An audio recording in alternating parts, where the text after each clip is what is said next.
Magandang araw sa inyong lahat. Sana maging inspirasyon ang kwento natin ngayong araw.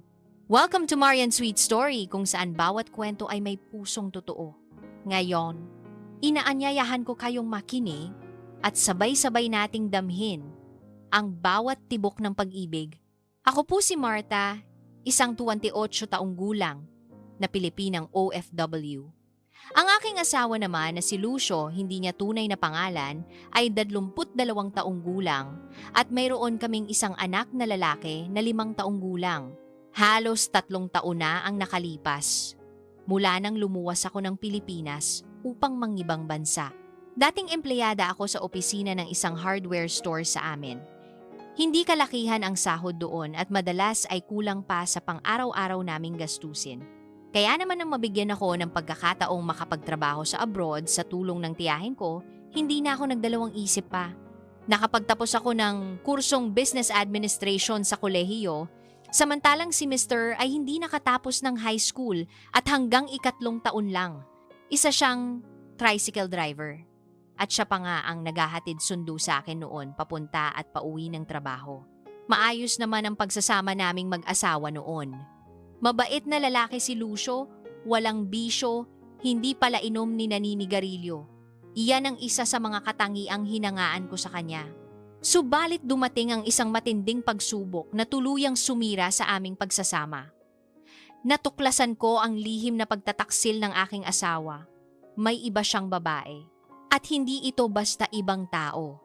Ang kabit niya ay ang kumare naming si Fatima. Si Fatima ay 27 taong gulang, ninang ng anak ko, at matalik kong kaibigan mula pa noong pagkabata na itinuring ko na ring parang kapatid. Halos hindi ako makapaniwala. Sa loob ng 3 taon kong pagpupunyagi at pagsasakripisyo sa ibang bansa para sa kanila, hindi ko inakalang magagawa ni Lucio sa akin ito. Bawat araw na malayo ako sa pamilya ay tiniis ko ang lungkot at pangungulila para lamang mabigyan ko sila ng mas magandang kinabukasan.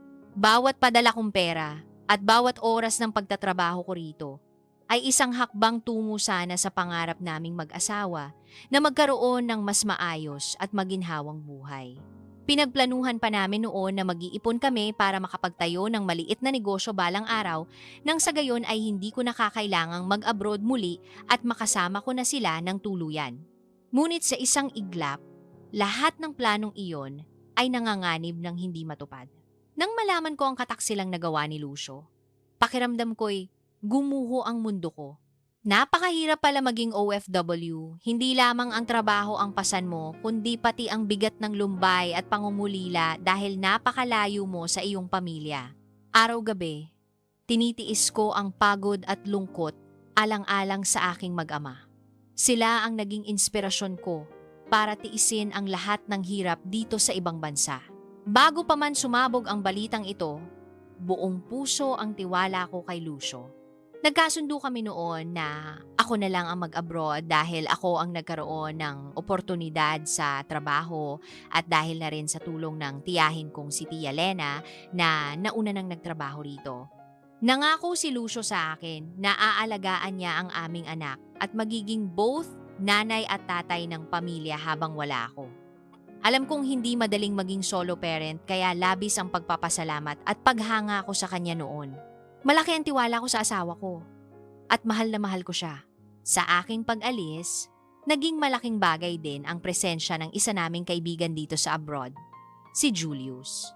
Si Julius ay matagal nang nagtatrabaho sa bansang pinuntahan ko. Kaibigan siya ng pamilya namin at ninong din ng anak ko, kaya literal na magkumpare kami ni Lucio. Kasing panahon siya halos ni Tia Lena sa pagtatrabaho dito at nauna lang ng ilang taon sa akin. Noong bagong dating ako at wala na si Tia Lena sa kumpanya, laking pasasalamat ko na may kakilala akong nandito. Hindi ako masyadong nakaranas ng matinding homesick noon dahil may kababayang nakakausap at natatakbuhan sa mga simpleng problema. Mabait na tao si Julius. Katulad ni Lucio, wala rin siyang bisyo at responsable siya. At hindi maitatanggi, pareho din silang may kaunting kagwapuhan. Ni sa panaginip, hindi ko naisip na darating ang araw na magiging napakalaki ng papel ni Julius sa buhay ko, lalo na sa gitna ng ganitong klasing pagsubok. Sa unang 2 taon ko sa abroad, naging maayos naman ang lahat sa aming pamilya. Labis ang paghanga ko kay Lucio noon sa kung paano niya napalaki ng maayos at malusog ang anak namin kahit mag-isa lang siya. Madalas kaming mag-video call ng anak ko na si Marco. Tuwing maririnig ko ang boses ng anak ko at makitang masaya siya, kahit papaano'y nababawasan ang pagod at lungkot ko. Kinukwento niya sa akin ang mga nangyayari sa kanya sa school at palagi ko rin siyang kinukumusta. Subalit habang tumatagal, napansin kong nag-iba ang takbo ng komunikasyon naming mag-asawa. Noong una, araw-araw ang kumustahan at tawagan namin. Pero hindi naglaon. Dumalang ng dumalang ang pag-uusap namin. Madalang na siyang sumagot sa mga tawag ko at kadalas ay text na lang ang isinasagot na kesyo busy siya. Yung ilang minutong pag-uusap na kahit paminsan-minsan na lang ay dati nagpapalakas ng loob ko, unti-unti iyong nawala. Kahit na may tampo ako sa kanya dahil doon, sinubukan ko pa ring unawain. Inisip ko na abala lang siya sa pag-aalaga kay Marco. Alam kong hindi biro ang maging isang haligit ilaw ng tahanan ng sabay, kaya pinilit kong intindihin ang kakulangan niya sa komunikasyon, gaano man kasakit. Ang mahalaga sa akin noon ay maging maayos silang mag-ama, hindi magutom ang anak ko at matustusan ang mga pangangailangan nila. Hindi kailanman sumagi sa isip ko na magagawang maghanap ng iba ng mister ko na hindi na siya makapaghintay sa akin. Buong akala ko, konting tiis na lang at makakauwi na ako para muli kaming magsama-sama. Ang masakit nga lang, sa mismong bahay pa namin niya nagawa ang pagtataksil, dun pa sila naglaladlad ni Fatima kahit naroon ang anak ko. Isang gabi, tulad ng nakagawian, ay nakipag-video call ako sa anak kong si Marco bago ako matulog. Masigla naming napag-usapan ang kanyang araw at ang mga napag-aralan niya. "Mama, I miss you," bungad niya sa akin habang hawak ang paborito niyang laruan. Napangiti ako at saglit na naibsan ang pagod ko. "I miss you too, anak," sagot ko. Tinanong niya ako, "Kailan ka po ba uuwi?" Dati ko pa sa kanyang sinasabi na kaunti na lang ang hihintayin at uuwi na si mama. "Malapit na, anak," sabi ko. "Konting ipon na lang at next year uuwi na si mama." Biglang naging seryoso ang mukha ng anak ko pagkatapos kong sabihin iyon. Tumitig siya sa kamera na animoy nagdadalawang isip. "Mama, may sasabihin po ako sa iyo," ani Marco, nang mahina. Bumilis ang tibok ng dibdib ko. "Sige, anak, ano iyon?" Hinaan ko rin ang boses ko. Kinakabahang bigla sa susunod na sasabihin niya.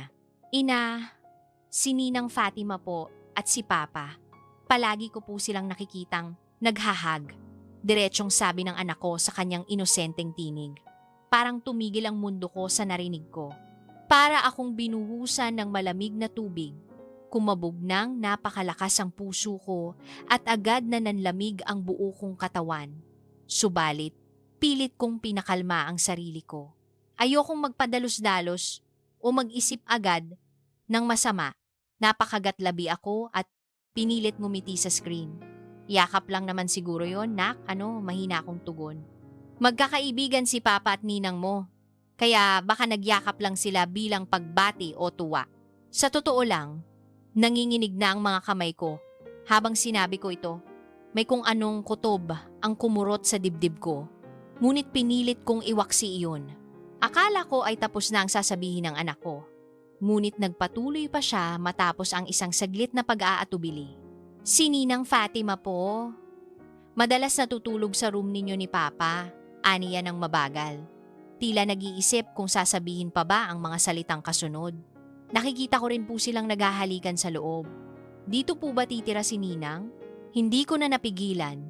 Tuluyang gumuho ang mundo ko sa narinig ko. Lahat ng pinaghirapan ko, lahat ng sakripisyo ko para sa pamilya ay biglang nawalan ng saysay. Habang ako'y nagpapakahirap at nagpapakamartir sa ibang bansa, ang asawa ko pala ay may iba na sa bahay namin. Sa bahay na pinaghirapan kong ipatayo para sa aming pamilya, ginagawa nila ang kanilang kababuyan. Halos hindi ako makapaniwala.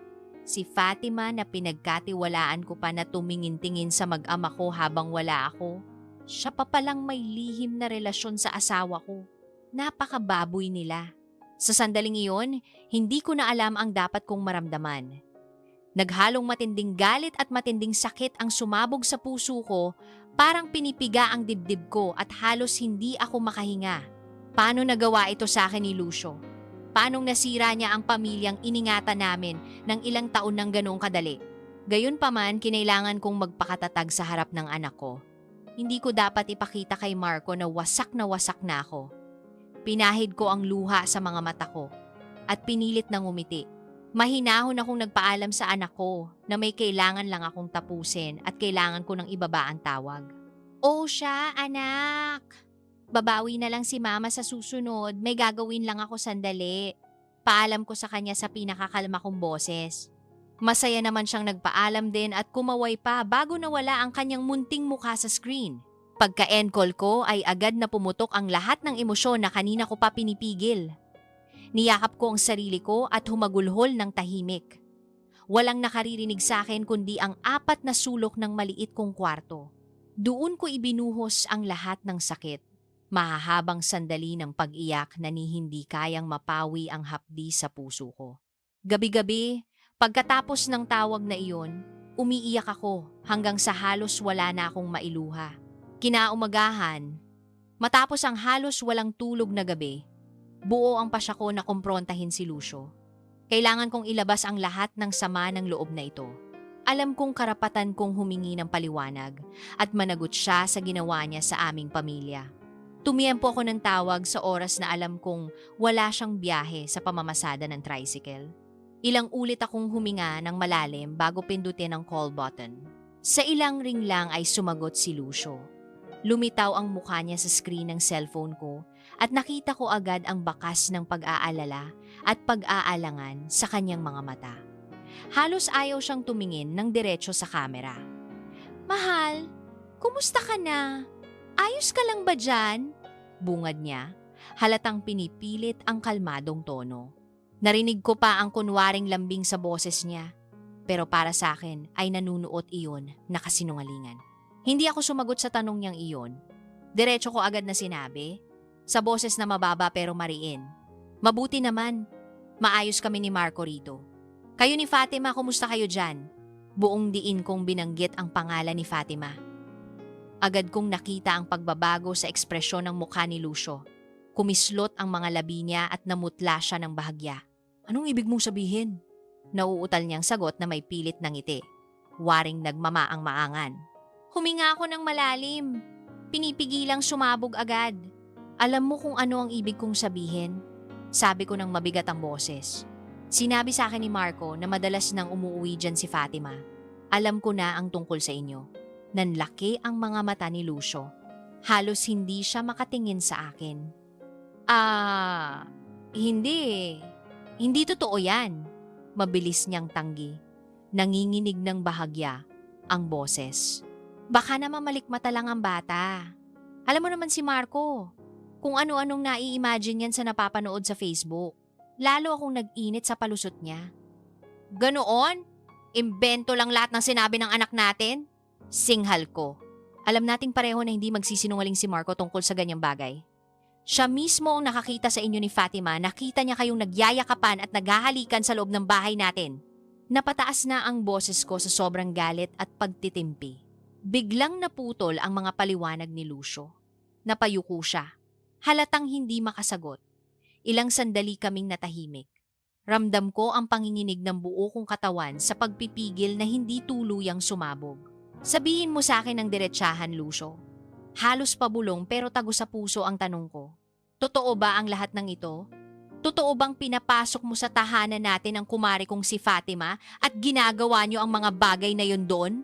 Hindi na nakapagkaila si Lucio. Nakita kong tumulo ang luha niya. Bigla siyang humagulgol sa harap ng kamera. "Patawarin mo ko, Marta. Nagkamali ako." Paulit-ulit niyang sambit. Hindi ko alam ang pumasok sa akin. Sobrang na-miss lang talaga kita. Lalaki lang ako. May mga pangangailangan din ako. Nadala lang ako ng pagkukulang. Parang may sumabog na dinamita sa tenga ko sa dinig ng mga dahilan niya. "Pangangailangan, kulang." Hindi ko mapigilang sumigaw. "Ako wala. Babae lang din ako, Lucio. 3 taon kitang tiniis na hindi kita kasama. Nagtiis ako. Ilang buwan na lang uuwi na ako. Hindi ka pa makapaghintay. Naglalagablab ang dibdib ko sa kombinasyon ng galit at hinagpis. Patuloy siya sa pag-iyak at paghingi ng tawad. Sorry, mahal. Sorry. Wala akong dahilan. Alam kong wala akong mukhang maihaharap sa'yo. Patawarin mo ko. Humihikbi siyang nagmamakaawa, pero tila bingi na ako sa paliwanag niya. Tuluyan ng umapaw ang galit ko. Habang ako'y nagpapakahirap at nagsasakripisyo sa abroad para sa inyo ni Marco, ito ang iginaganti mo sa akin? Sigaw ko sa kanya sa pagitan ng mga higbi. Dun mo pa ginawa sa bahay na pinaghirapan kong ipagawa. At mismong si Fatima pa. Akala mo ba hindi masakit na sa matalik kung kaibigan ka pa nakuha? Madiin ang bawat salitang binitawan ko. Hindi siya sumagot. Sa puntong iyon, parang naubos na rin ang lahat ng salita sa kanya. Tanging paghikbi at patawarin mo ko na lang ang naririnig ko mula sa kanya. Ngunit huli na ang lahat para sa mga sorry niya. Huminga ako ng malalim at pinahid ang mga luha ko. Sa tinig na malamig at walang tinag, sinabi ko ang desisyon ko. Kukunin ko si Marco. Ipapasundo ko siya kay mama sa lalong madaling panahon. Napatingala siya, bahagyang nagulat sa sinabi ko. At wag na wag mong pipigilan si mama sa pagkuha sa bata. Dagdag ko, tandang babala. Ayokong manatili si Marco sa bahay na yan. Kasama ninyong dalawa ni Fatima. At kayo, layasan niyo ang bahay ko. Hindi ko na kayo gustong makita riyan. Martha, patawarin mo. Pilit pa sana siyang nagsasalita pero hindi ko na siya hinayaang tapusin. Agad kong pinindot ang end call at natigil ang tawag. Nanginginig ang kamay ko sa tindi ng emosyon. Habang unti-unting dumilim ang screen ng cellphone ko, nanatili akong nakaupo sa gilid ng kama, tulala, habang unti-unting bumabalik ang katahimikan ng silid. Tanging ang mahina kong paghikbi ang naririnig. Yakap-yakap ko ang sarili kong balikat habang patuloy na pumapatak ang luha. Ilang minuto akong nag-iiyak ng ganoon. Wasak na wasak ang kalooban. Nag-iisa sa ibang bansa, walang mapaghugutan ng lakas kundi ang sarili. Makalipas ang ilang araw na punong-puno ng lungkot at pagkabalisa, napansin ng mga tao sa paligid ko ang aking pagbabago, lalo na si Julius. Magkalapit lang ang tinitirhan namin ni Julius. At madalas kaming sabay umuuwi galing sa trabaho. Napunan niya ang pananahimik ko, ang namumugto kong mga mata, at ang wala sa sarili kong mga ngiti. Isang gabi pa uwi kami, malumanay niya akong tinanong, Martha, may problema ba? Napansin kong malungkot ka nitong mga nakaraang araw. Nung una, pilit kong ginitian si Julius at sinabi kong pagod lang ako. Pero marahil ay masyado nang halata ang dinadala ko. Dahil maya't maya ay nagtanong siyang muli, sigurado ka bang okay ka lang? Narito lang ako kung kailangan mo ng kausap. Hindi ko na kinaya pa. Pakiramdam ko, kung hindi ko pa mailalabas ang sama ng loob ko, tuluyan na akong mababaliw sa pag-iisa. Huminto kami sa tabi ng kalsada, sa ilalim ng ilaw ng isang street lamp at doon ay tuluyan ng tumulo ang luha ko. Si Lucio! Nauumpisahan kong sabi habang umiiyak. Inuwi niya sa bahay namin si Fatima. Niloloko niya ako. Halos lumuwa ang mga mata ni Julius sa gulat. Ha? Si Maring Fatima? Baka naman may nagbibiro lang sa'yo, Martha. Parang hindi namang magagawa ni parang Lucio yan. Lalo na't kay Fatima pa. Sambit niya, halatang naguguluhan pa. Umiling ako habang patuloy ang pag-agos ng luha. Ang anak ko mismo ang nagsabi, Julius, yung bata na mismo ang nakakita. Gumana ang pagiging ninong at kaibigan ni Julius. Niyakap niya ako ng mahigpit habang ako'y humahagulgol. Sa mga bisig ni Julius ko, unang ibinuhos ang sakit ng pagtataksil ni Lucio. Hinayaan niya akong umiyak sa kanyang balikat. Ramdam ko ang init ng yakap niya na para bang sinasabing hindi ako nag-iisa sa mga oras na iyon. Ipinikit ko ang aking mga mata at ibinuhos ang lahat ng hinanakit, galit at panlulumo. Hindi ko na alam ang gagawin ko. Umiiyak kong nasabi sa kanya. Ang sakit-sakit, Julius. Ang sakit-sakit. Tahimik niya akong pinapakalma. Marahang hinihimas ang likod ko. Sige lang. Ilabas mo lang. Nandito lang ako. Bulong niya. Sa mga sandaling iyon, si Julius ang naging tanging sandalan ko, ang kanlungan ko sa gitna ng bagyo. Nang mahimasmasan ako at unti-unti nang tumahan, Saka lang ako muling nakapagsalita ng maayos. Nakatingin lang si Julius sa akin, bakas sa mukha ang pag-aalala at awa. Salamat ha. Mahina akong sabi sa kanya. Salamat at handa kang makinig. Hinawakan niya ang kamay ko at marahang pinisili iyon. Kahit kailan, Marta, nandito lang ako. Tapat niyang sagot. Napabuntong hininga ako. Sa unang pagkakataon mula nang mangyari ang lahat, pakiramdam ko ay naibsan kahit paano ang bigat na pasan ko. Ano ang balak mo ngayon? Maingat na tanong ni Julius makalipas ang ilang minuto. Umiling ako, sabay punas sa mga mata kong maga. Ewan ko, hindi ko alam, Julius. Wasak na wasak ang puso ko. Parang ilang araw na akong lutang, hindi makapag-isip ng maayos. Napasuntok si Julius sa hangin. Halatang gigil. Hindi ko akalaing magagawa to ni Pareng Lucio. Ipagpapalit ka niya at kay Fatima pa talaga. Umiling-iling siya. Tila, hindi pa rin matanggap ang narinig. Hayaan mo, Marta. Nandito lang ako para sa'yo. Kung kailangan mo ng masasandalan o kahit anong tulong, gagawin ko. Hindi kita pababayaan. Sa sinabi niyang yon, saka ko lang napansin na kanina pa pala ako humahawak sa braso niya na parang kumakapit sa isang lifeline. Binitiwan ko iyon at pilit nang ngumiti ng kaunti. Napakabuti mo, Julius. Salamat talaga. Walang anuman, tugon niya. Sa mga sumunod na araw, sineryoso ni Julius ang pangako niya. Araw-araw niya akong kinukumusta. Inaaya niya akong kumain sa labas paminsan-minsan o kaya'y sabay kaming nag-grocery para hindi ako laging nag-iisa. Tuwing nalulungkot ako, handa siyang makinig at magpayo. Naging sandigan ko siya sa panahong iyon ng krisis sa buhay ko. Sa bawat pag-uusap namin, unti-unting nabuo ang isang hindi inaasahang koneksyon. Parang may munting liwanag at ginhawa akong nadarama sa tuwing kasama ko siya. Hindi ko man lubos maipaliwanag, pero ang presensya niya ay nakakatulong para mabawasan ang kalungkutan at ligalig ko. Samantala si Lucio ay patuloy pa ring tumatawag at nagte-text. Pero hindi ko na sinasagot. Hinayaan ko na lang sila ng kabit niya, magsama sila kung iyon ang gusto niya. Ang importante ngayon, hindi niya makukuha sa akin si Marco. Kailangan kong maging matatag para sa anak ko at yun na lang ang pinanghahawakan ko. Sa kalagitnaan ng mga bagbag na damdamin, taos-puso rin akong nagpasalamat na nandyan si Julius para sa akin. Naisip ko, kung wala siya, baka tuluyan na akong nawala sa sarili sa sobrang lungkot at galit. Hanggang sa isang gabing hindi ko inakalang may mangyayaring kakaiba sa aming dalawa ni Julius. Birthday noon ng isa naming kasamahan sa trabaho at nagkayayaan kaming lumabas para magdiwang. Sumama ako. Sa totoo lang, gusto ko ring makalimot kahit sandali sa problema ko, kaya uminom ako ng kaunti. Naging maingay at masaya ang grupo. At kahit paano ay lumuwag ng konti ang pakiramdam ko ng gabing iyon. Si Julius ay hindi umalis sa tabi ko.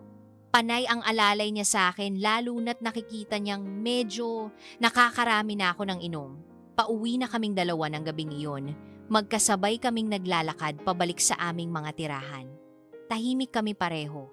Ramdam ko ang pagkalasing ng bahagya at ang init ng mukha ko halo na ng epekto ng alak at ng emosyon. Si Julius man ay tahimik lang na naglalakad sa tabi ko. Ilang metro na lang mula sa mga pintuan ng aming apartment building, huminto ako. Julius! Basag ko sa katahimikan, medyo nakatungo. Sagot niya. Inaangat ang tingin sa akin. Tinitigan ko siya. At sa kalasingan at bugso ng damdamin ay nasabi ko ang matagal ko nang gustong itanong. Bakit ang bait-bait mo sa akin? Alam kong magkaibigan tayo at kumpare ka ni Lucio. Pero parang sobra-sobra naman yata ang pag-aalaga at suporta mo sa akin. Nagulat siya sa tanong ko. Sandaling nagitla si Julius bago napalitan ng malambing na ngiti ang kanyang muka. Marta, mahinahon niyang tugon. Matagal na tayong magkaibigan, di ba? Alam mo, nakita ko kung gaano ka kasipag magtrabaho at kung gaano mo kamahal ang pamilya mo. Nasasaktan ako na makita kang nagkakaganyan dahil sa ginawa ni Pareng Lucio. Huminto siya saglit at tumingin sa malayo. Tila pinipiling mabuti ang mga susunod na sasabihin. Bilang kumpare niya, aaminin kong nagkamali talaga siya. Pero higit sa lahat bilang kaibigan mo, Gusto ko lang malaman mo na hindi ka nag-iisa rito. Nandito lang ako para sa'yo, palagi. Naramdaman kong namumuo ang luha sa mga mata ko sa sinabi niya. Julius? Bulong ko. Hindi ko alam ang isasagot kaya tumango na lamang ako ng marahan bilang pasasalamat. Sa kaloob-looban ko, lubos ang pasasalamat ko sa Diyos na may isang kaibigang tulad niya na nasa tabi ko ngayon. Upang pagaanin ang sitwasyon, napabiro ako ng kaunti. Alam mo, minsan naiisip ko, ang sarap sigurong makaganti sa ginawa ni Lucio. Sabi ko habang pilit na tumatawa. Tipong, gawin ko rin kaya sa kanya yung ginawa niya sa akin para maramdaman niya rin yung sakit. Sinabi ko yun ng pabiro pero may bahid ng katotohanan at hinanakit ang boses ko. Biglang natahimik si Julius at tumigil sa paglalakad. Hinarap niya ako at seryosong tinitigan. Gusto mo bang gumanti sa kanya? Tanong niya ng diretsyo, ngunit may pag-aalala. Nagulat ako sa tanong niya at di agad nakasagot. Naghari ang ilang segundong katahimikan sa pagitan namin. Sa totoo lang, hindi ko alam ang isasagot. Gusto ko bang gumanti? Gusto ko bang gawin ang ginawa ng asawa ko? Nakatitig lang ako kay Julius at unti-unting tumulo ang luha ko. Dala marahil ng kalungkutan, galit, at tama ng alak, marahan akong tumango. Kung magagawa ko lang, bulong ko. Wala pang isang segundo, naramdaman kong kinuha ni Julius ang isang kamay ko.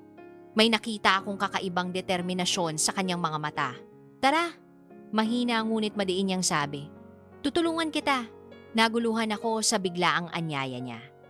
Napatitig ako sa kanya, naghahanap ng paliwanag. Ngunit ng mga sandaling iyon, tila hindi na kailangang magpaliwanag. Pareho naming alam kung saan patungo ang gabing iyon. Hindi ko na nagawang tumutol nang akayin niya ako papunta sa kanyang apartment. Tahimik kaming sumakay ng elevator paakyat at pagkapasok namin sa loob ng kanyang silid ay tila kami pareho'y natunaw sa bigat ng emosyon na kanina pa namin pinipigil. Nang magtagpo ang aming mga mata, hindi na kami nag-aksaya ng panahon.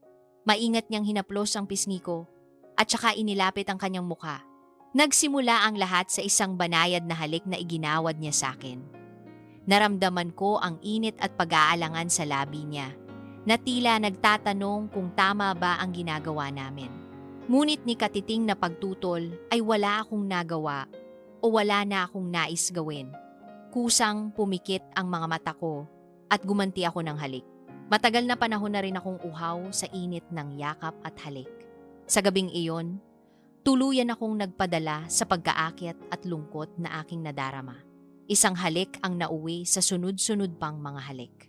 Yumakap siya sa akin at niyakap ko rin siya ng mahigpit na para bang doon ko nais isalin ang lahat ng sakit na naramdaman ko.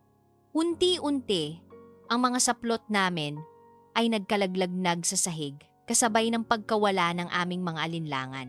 Sa unang pagkakataon sa loob ng maraming taon, sa kauna-unahang pagkakataon na hindi ang asawa ko ang kasama ko, ibinigay ko ang sarili ko sa ibang lalaki. Sa gabing iyon, si Julius ang naging kanlungan ko. Ang naging partner ko sa isang pagkakasalang pareho naming alam na hindi tama pero tila iyon lamang ang naging takbuhan namin sa tindi ng aming mga emosyon. Matapos ang lahat, nahugot kami sa init ng sandali at humimlay kaming magkatabi sa kama. Kapwa kami tahimik, kapwa humihingal at napapikit. Niyakap ako ni Julius mula sa aking likuran, isang mahigpit na yakap na para bang pinangakong hindi na ako bibitawan. Naramdaman ko ang marahang paghalik niya sa aking balikat. Ilang minuto kaming nanatiling ganoon. Walang kibuan. Pinakiramdaman ko ang sarili ko. May konsensiya akong kumakalabit sa isip ko. Nagsasabing mali ang nangyari. Napagtataksil din ang ginawa ko. Naramdaman sigurong naguguluhan ako, kaya bumasag si Julius ng katahimikan. Masarap ba? Pabulong niyang tanong. Bahagyang nakangiti habang nakatingin sa akin. Napalunok ako at hindi agad nakasagot. Nakatitig lang ako sa dingding. Alam kong hindi ko dapat pagsisihan ang nangyari dahil pinili ko rin ito. Pero alam kong mali pa rin. Oo, mahina akong tugon. Pero alam naman nating pareho na mali ito. Hinaplos ni Julius ang buhok ko at tumango-tango. Alam ko, bulong niya. Pero tandaan mo, gusto mong makaganti, di ba? Ito na yon. Tinitigan niya ako. Ramdam ko ang sinseridad sa kanyang tingin. Marta, hayaan mo kung punan ang pagkukulang ni Lucio habang nandito ka. Gawin mo kung asawa mo dito sa abroad. Ibibigay ko lahat ng kailangan mo. Pag-aaruga, kalinga, at pagmamahal. Nagulat ako sa sinabi niya. Napalingon ako sa kanya. Kita ko sa mga mata ni Julius ang matinding pagnanais na palayain ako sa sakit na nadarama ko. Gawa tayo ng sarili nating mundo rito. Patuloy niya. Yung tayong dalawa lang ang nandito. Yung tayo ang magtutulungan at magdadamayan. Hindi mo kailangang tiisin ang lungkot ng mag-isa. Hahawiin natin, kahit pansamantala, ang sakit. Nabigla ako sa mungkahi niya. Para akong binuhusan muli ng malamig na tubig, pero sa pagkakataong ito ay para akong natauhan. Julius! Tanging nasabi ko. Nagkamali na nga si Lucio. Gagawin ko rin ba ang ginawa niya? Gumagawa rin ako ng kasalanan. Umiling si Julius. At hinawakan ang kamay ko. Idinantay iyon sa dibdib niya na parang nanunumpa. Hindi sa ganon, mahinahon niyang tugon. Marta, niloko ka ni Lucio. Karapatan mo ring lumigaya. Matagal ka nang nagdurusa sa piling niya. Kahit hindi mo ipinapakita sa amin. Napatitig ako sa kanya. Nagsalubong ang mga kilay ko hindi dahil sa galit kundi sa pagkalito at emosyon. Nagpatuloy si Julius, bahagyang napapangiti habang dumadaloy ang mga salitang tila matagal na niyang naisabihin. Maganda ka, Marta. Matalino ka. Mabuti kang tao. At napakaswerte ni Paring Lucio na nagkaroon siya ng asawa na katulad mo. Kung ako ang nasa lugar niya, hinding-hindi kita hahayaang masaktan ng ganito. Napailing ako nang marinig ko iyon. Nambola ka pa, impit kong sabi. Pilit nang umiti kahit nangingilid ang luha ko. Hindi bola yan, sagot niya agad. Sa totoo lang, matagal na akong may paghanga sa'yo. Alam mo naman, iniwan ako ni Marie noon, di ba? Iniwan kami ng mga anak ko. Noon pa man, nasabi ko sa sarili kong napakapalad ni Lucio dahil ang asawa niya ibang klase. Iba ka, Marta, malakas ka, matiyaga, at tapat. Hindi ako nakakibo. Nakatingin lang ako kay Julius habang ipinapahayag niya ang nararamdaman niya. Para akong nananaginip. Ang taong ito na kumpare at kaibigan lang ang turing ko noon, heto at pinupuri ako at sinasabing humahanga siya sa akin. Hinawakan ni Julius ang baba ko at marahang itinaas ang mukha ko para magkatinginan kami. Handa akong maghintay, mahina niyang sabi. Alam kong sugatan ka pa ngayon. Hihintayin kong maghilom ang puso mo. Hihintayin kong maging handa kang muling magmahal. Ngumiti siya, isang matamis at taimtim na ngiti. Kung sakali mang dumating ang araw na yon, tawagan mo lang ako, Marta. At kung uuwi ka ng Pilipinas at handa ka nang magsimula ulit, uuwi rin ako. Susundan kita kahit saan. Tumulo ang luha ko habang pinapakinggan ko siya. Hindi ko akalaing may taong magsasalita sa akin ng ganon, lalo na sa ganitong punto ng buhay ko na wasak ang tingin ko sa sarili kong halaga. Hindi ko alam ang isasagot. Ang puso ko ay naguguluhan. Mahal ko pa rin si Lucio o ang alaala ng Lucio na nakilala ko. Hindi naman ganong kadaling mawala ang pagmamahal ko sa kanya. Pero heto si Julius, dala ang bagong pag-asa, ang pag-unawa, at posibleng bagong pag-ibig.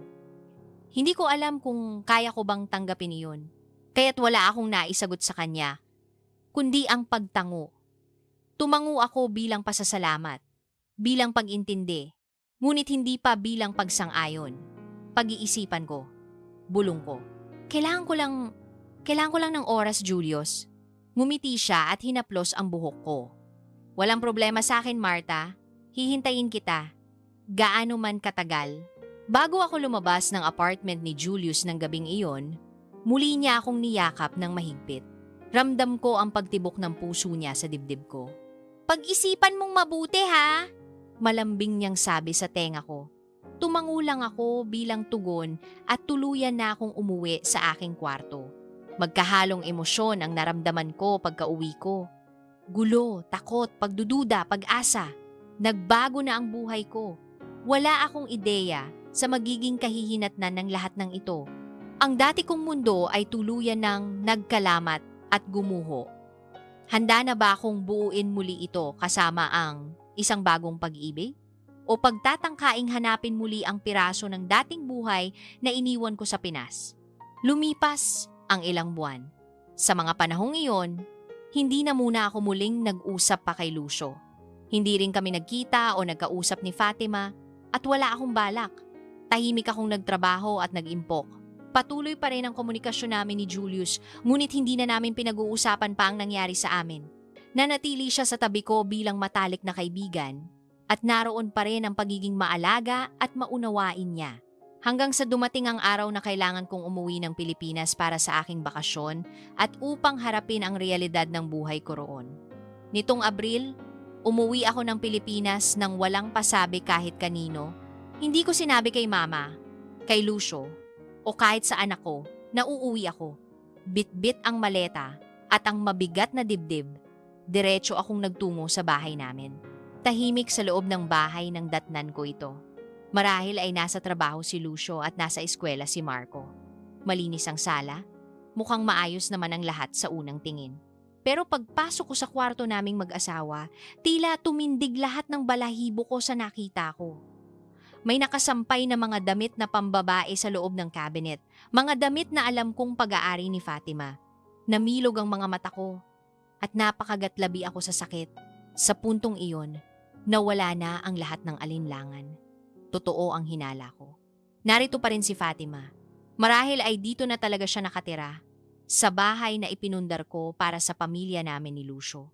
Nilingon ko ang paligid ng kwarto. Napansin ko sa side table ang cellphone ni Lucio na nakasaksak at nagcha-charge. Kinuha ko iyon. Hindi man lang pala niya binago ang passcode simula nung umalis ako. Halos nanginginig ang mga daliri kong binuksan ang kanyang telepono. At bumungad sa akin ang isang katotohanan na hindi na matatakasan ni Numan. Nandoon ang mga larawan ni Lucio at ni Fatima, magkasama sa iba't ibang okasyon.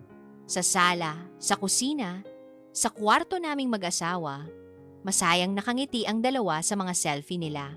Para bang sila ang mag-asawa at pamilya. Parang dinudurog ang puso ko habang isa-isang nag-swipe ang mga litrato. Pero ang pinakamatinding dagok ay nang makita ko ang isang video. Halos hindi ko magawang pindutin ang play. Pero kinaya ko dahil kailangan kong makita. Sa video, nandoon si Lucio at Fatima sa loob ng kwarto. Sa loob ng kwarto namin. Kapwa sila walang saplot, nakatakip lang ng kumot, at kitang-kita ko kung paano nila ipinagkanulo ang aming kasal sa mismong kama namin. Ilang segundo ko lang napanood. Nang marinig ko ang mga ungol at tawanan nila ay bigla ko na yung pinatigil. Sapat na ang ilang segundong iyon upang mahanapan ko ng lakas ang sarili ko na gawin ang matagal ko nang dapat ginawa. Tahimik akong umupo sa gilid ng kama. Sa kama namin ngayoy, naging kama nila. At mariing pumikit. Huminga ako ng malalim. At sa unang pagkakataon mula noong nagsimula ang bangungot na ito, nakaramdam ako ng isang klarong determinasyon sa puso ko. Hindi ko na sila palulusutin. Hindi ko hahayaang tapakan na lang ng ganito ang dignidad ko. Tumayo ako, pinunasan ang mga luha ko, at inilagay ang cellphone pabalik sa pagkakasaksak nito. Lumabas ako ng kwarto at isinara ko iyon ng dahan-dahan. Parang nagbabalot ng isang kabanata ng buhay ko. Magsasampa ako ng kaso laban kay Lucio at kay Fatima, iyon ang unang pumasok sa isip ko. Paglabag sa batas at sa aking pagtitiwala ang ginawa nila at pagbabayaran nila iyon sa mata ng hustisya. At higit sa lahat, tuluyan ko nang iwawaksi si Lucio sa buhay ko. Hihiwalayan ko na siya anuman ang kahulugan niyon sa sistema ng ating bansa. Makikipaghiwalay ako ng legal at espiritual. Wala na talagang babalikan sa aming dalawa. Nang araw ring iyon, nakipagkita ako kay Mama at kay Marco sa bahay ng mga magulang ko. Walang kaalam-alam si Mama sa lahat ng nangyari.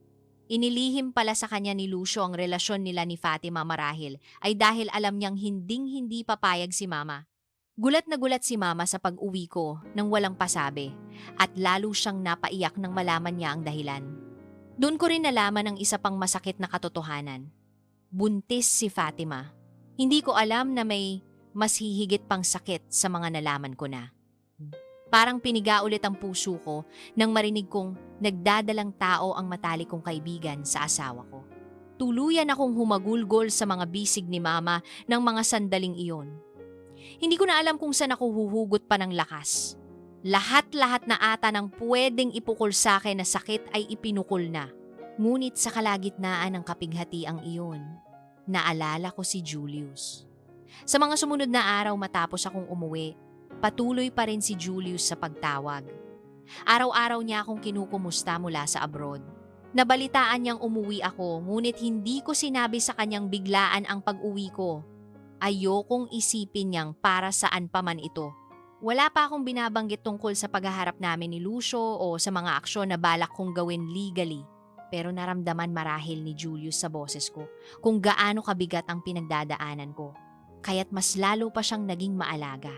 Kahit sa telepono lang. "Musta ka na dyan, Marta?" Bungad ni Julius sa isang tawag, ilang araw matapos ang pagbubunyag ng lahat. "Ayos lang ako." Mahina akong sagot, pero alam kong ramdam niya na hindi iyon totoo. "Nag-aalala ako sa'yo," sabi niya.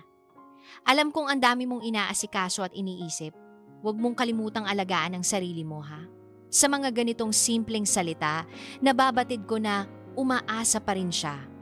Hindi man niya sabihin ng diretsyo, alam kong umaasa si Julius na tatanggapin ko rin balang araw ang pagmamahal na inaalok niya.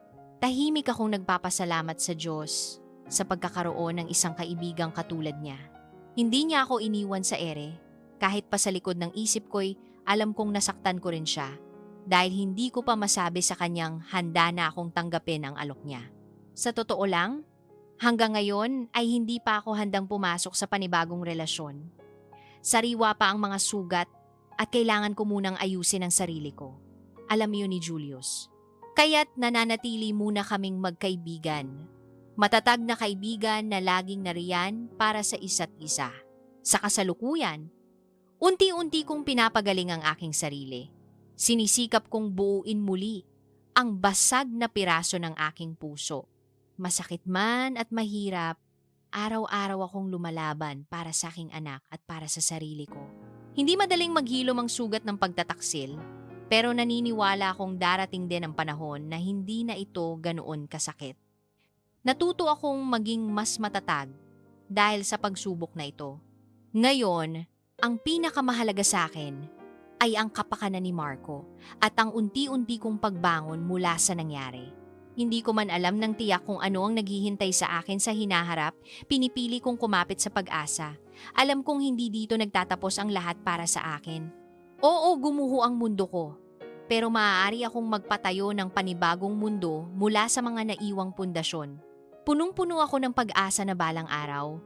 Tuluyan ding maghihilom ang sugat na ito sa puso ko at makakahanap din ako ng bagong kaligayahan para sa aking sarili at sa aking anak. Kung sakali mang muling kumatok ang pag-ibig sa buhay ko, hindi ko na to tatalikuran dahil lang sa takot. Natutunan kong hindi lahat ng tao ay katulad ni Lucio. May mga tao pang marunong magpahalaga at magmahal ng tapat. Karapatan kong lumigaya muli at handa akong buksan ang puso ko sa tamang tao sa tamang panahon. Maaaring sa hinaharap ay si Julius nga ang taong iyon. Maaaring ang matyaga niyang paghihintay ay magbunga ng isang tunay at wagas na pagmamahalan sa pagitan naming dalawa. Alam kong handa siyang tanggapin ako kasama ang lahat ng sakit at pinagdaanan ko. At sa ngayon, ang mahalaga ay alam kong hindi ako nag-iisa. May isang tao na handang umalalay sa akin saan man ako dalhin ng tadhana. Para sa mga kapwa ko OFW na nakikinig, nais kong ibahagi ang natutunan ko. Gaano man kabigat ang krus na pasan natin sa malayo, kaya nating bumangon. Gaano man kasakit ang mga karanasang pinagdadaanan natin, huwag tayong mawawalan ng pag-asa. Hindi tayo nag-iisa sa laban na ito. May mga tao pa ring handang umunawa at magmahal sa atin, at may Diyos na hindi natutulog. Ang kwento ko ay patunay na kahit sa kabila ng matinding pagdurusa, may naghihintay na paghilom. Kahit pagkatapos ng pagtataksil at kabiguan, may pag-asa pa ring makakita ng liwanag. Natagpuan ko ang liwanag na iyon sa tulong ng isang kaibigan. At natagpuan ko rin ito sa pagtanggap ko sa aking sarili. Nakarapat-dapat akong maging masaya muli. Sa ngayon, patuloy akong lalaban at babangon para sa aking anak at para sa sarili ko. Hindi man naging madali ang aking karanasan, naniniwala akong may dahilan ng lahat. At balang araw, darating din ang tadhana na ang bawat luha na ipinagpatak ko ay mapapalitan ng mga ngiti. Maraming salamat po sa inyong pakikinig sa aking kwento. Nagmamahal, Marta. Maraming salamat sa pakikinig sa Marian Sweet Story. Kung nagustuhan niyo ang ating kwento ngayon, huwag kalimutang mag-like, mag-subscribe, at i-share sa inyong mga kaibigan. Hanggang sa muli. Ito ang Marian Sweet Story, Your Heart, Your Story.